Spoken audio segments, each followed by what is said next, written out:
Alright, welcome back to Dudut's Kitchen! And today, we are recreating dishes that I've seen in the movies and TV series. Sisimulan natin yan sa dessert. Ang ating dessert ay nagmula sa palabas na Julie and Julia, which is Choco Cream Pie. That's nasty! Cream pie! So unang-una magpainit lang tayo ng gatas. 2 cups siguro. Ang init na pagpapainit ng gatas sa mahinang apoy lang. At habang pinapainit yan, gawin natin yung base ng ating Choco Cream Pie. Itong biskwit na to, Marie. Durugin lang natin to. Sarap nito, dito nabibilaukan yung mga bata dati binabaon sa school eh. Pwede na naman ni JM mo. Pwede nyo na akong gawin? Wala.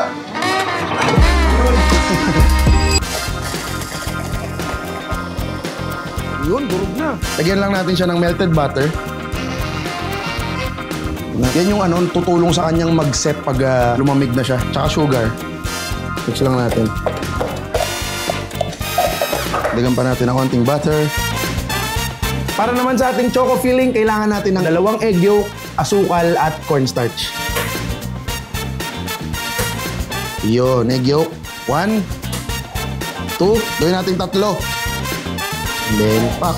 So, mix muna natin yung egg yolk sa 3, asukal. Bigyan natin ng konting mix yan. And yung cornstarch.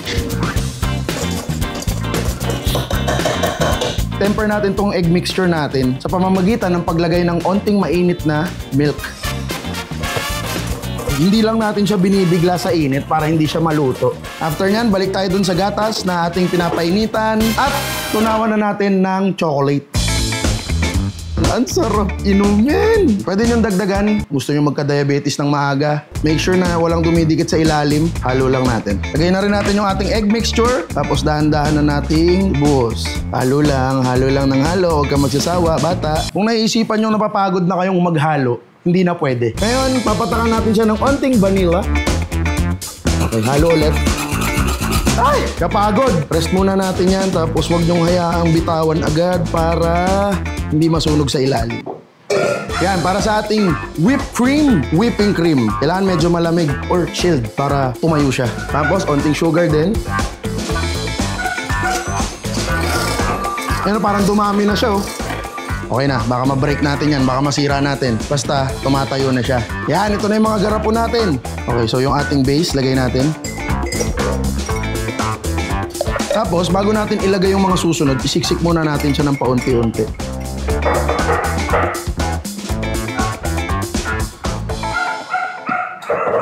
Yan, tapos same sa biscuit, ihapit din natin siya dyan. Tapos, yung whipped cream. Dahil medyo mainit yung ating chocolate filling, kailangan irekta na natin to sa Ganda ng tayo ng whipped cream, oh.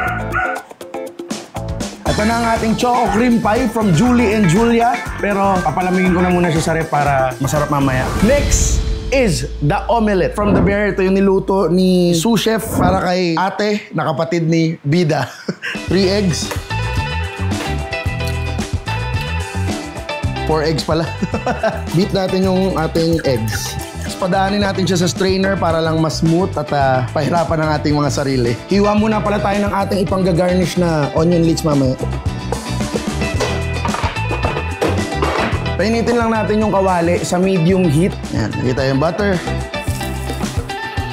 Yan, tapos we pour the eggs.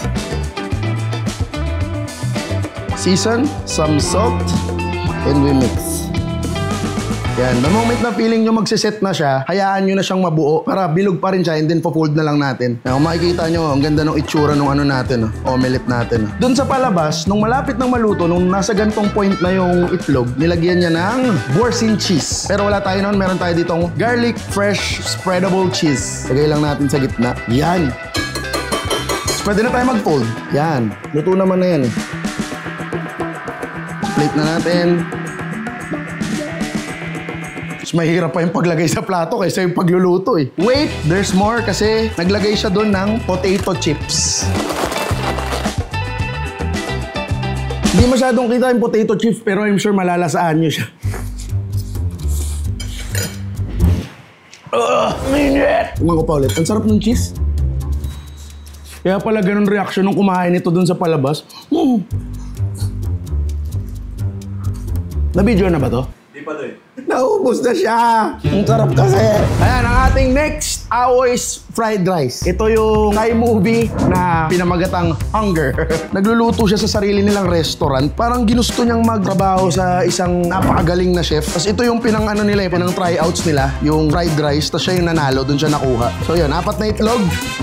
Siyempre, kailangan natin ng wok oil. Ito Thai movie to parang pag nagsasalita siya, yeah, blah, blah. รู้หรือไม่รู้ Yung natalo niya na chef, nagreklamo dun sa head chef, parang sa Tagalog, sabi niya, Pip, mas pipiliin mo pa yan kaysa sa fried rice ko. Imposible yan. Sabi lang nung head chef, yeah, blah. Buhos natin yung itlog. Tapos buhos natin yung kanin. Yun, alam mo talagang day old, Lumidikit-dikit pa eh. Minsan nagtataka kayo kung bakit ang sarap ng fried rice ng Chinese restaurants, no? Tapos yung nagagawa nyo sa bahay nyo, sakto lang, ganun. Ang pinagkaiba kasi nun, sobrang high pressure flame yung gamit nila. Tapos, yung lasa na nang nagpapasarap doon is yung wok's breath ba? Yung lasang usok. Nilagyan ko lang ng salt, tapos mix-mix na tayo. Tingnan nyo sila magluto doon, Yeah, play! Lagay tayo ng onting beef powder. Okay na, tapos na.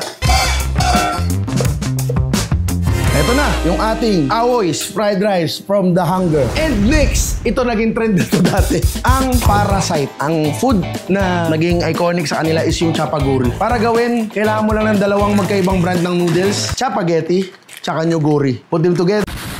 So, ang ginagawa nila sa chapaguri sa movie ay steak or medyo makapal na karne. Ang gagamitin ko sukiyaki cut na para mas masarap. Ito yung sukiyaki cut, Wow! So yan, lagyan natin tong sukiyaki cut na beef. Season tayo ng salt, pepper. Sunod ay, kailangan nating lutuin yung noodles. Pakuluin natin. Etong noodles na to, ang pinaka-best instant ramen para sa akin. Kaya masyadong kakain ng noodles, masama sa kalusugan niya. Tapos pag kumukulo na, lagay mo na yung noodles. Bantayan nyo na yan kasi mabilis lang maluto yan. At ayaw naman natin ng overcook na noodles. Kung ino-overcook mo lang din ang noodles mo, wag mo na akong kausapin. Okay na to. Yan, okay na yan. Yung mga ganito nila, ang bilis buksan. Yung mga packets nila. Sa atin ang hirap Sarap yun Noodles sa Parasite. Ay, talaga? Ang sakit sa bato nito. Tapos, lagyan natin ng karne. Yan, tapos haluin mo ngayon yan. Ang magpapalasa dun sa beef natin ng tuluyan yung sauce na ng ating noodles. So, bago natin iserve, lagyan natin ng sesame oil. Lagyan natin ng onting seaweed. Yan ang ating chapaguri, tapos na. Alright, para sa ating next dish, ito ay cheeseburger from the menu. Isang babae lang ang nakasurvive dahil siya lang ang nag-isip na mag-take out. Gawa lang tayo ng para sa pickles natin. Sunod naman ay para sa ating burger mismo. Onion, hiwalan tayo ng onion. Para naman sa ating pickles, nagpainit lang ako ng tubig, lalagyan ko siya ng cane vinegar. Lagyan ko siya ng cinnamon sticks at pamintang buo. Lagyan ko na lang din siya ng onting asukal. Lagyan din natin siya ng laurel. Sabang nagsisimmer yan at tinutunaw natin yung asukal, lagay natin yung pipino. And while that pickle is pickling, we're gonna form the patty. Mamaya pa natin siya isi-season pag nasa pan na. Mga ganyan lang kalaki, pwede na yan. Uy, dami rin nagawa. 6 din. And after maroon ng patties, pwede na tayo magluto. Lagay tayo ng oil. Ang susi, para maging brown na brown ng ating patty, is kailangan mainit na mainit yung ating kawali. Ngayon natin yan isi-season. Pepper. Then yung onions. Tapos flip tayo. Yan, dapat ganyang ka-brown. Season natin yung kabilang side at pepper. Ngayon, lalagyan natin siya ng American cheese. Bakit American cheese? Because, yan, ayan lang natin mag-steam para matunaw yung cheese. Yan, tapos na tayo sa isa. Pak, ganda. After nyo i-flat season, okay, we flip. Bang! Ganda! We season and we pepper.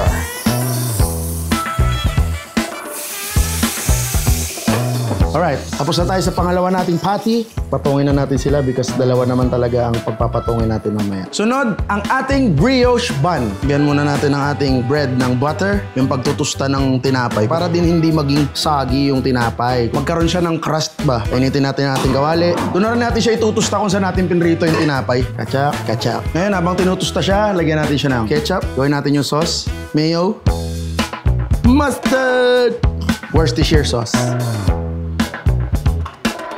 Tikman natin. Let's give it a taste. Woohoo! Okay na ating bread. Woo! Okay na. Tapos na. Now, we assemble. Gawin natin yung ating sauce, yung ating patty, at yung ating pickled cucumber. Okay, and then we cover.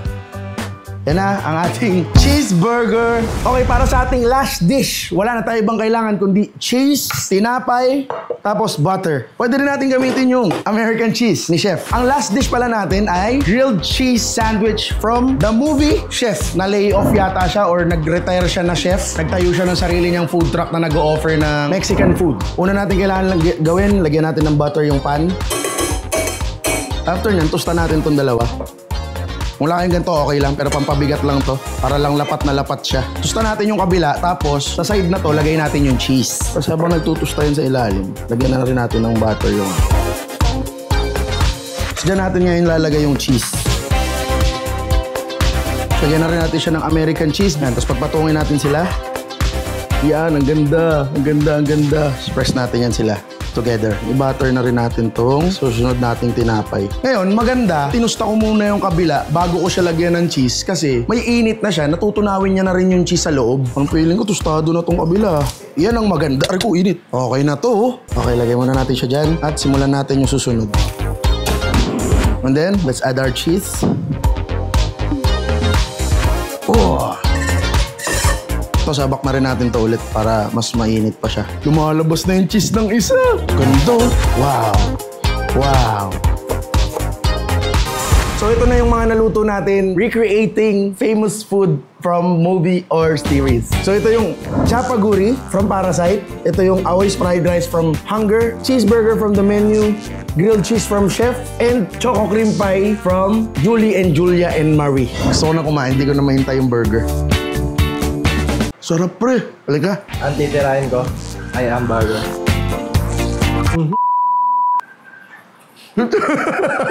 Yo, Dab. Halika, halika, halika. May papatikim ako sa yung burger. Grabe yung grilled cheese. Wow. Parang commercial. Ay, ito alam ko sa mo ito nakita. Saan? Crazy Rich Asian. Pero ito. Ito nakita ko. Saan mo to? Saan? Devil Wears Prada. Ito Ito alam ko to. Saan yan? Platform. Lagi kasi tulog yan eh pag nanonood ng movie. Ay, ang sarap! Ang sarap ng burger. Grabe. Ang sarap. Anong pati to? Ba't sobrang Gawa ko rin. sarap? Pwede mo ibenta. Hindi, pati ito, ikaw may gawa na to. Hindi yan, ano? Saan yung problema? Guys, thank you so much for watching. At yun lang, till next time, comment kayo kung anong pwede natin gawin na napanood nyo. Kayo naman magdagdag ng next. Bye, thank you!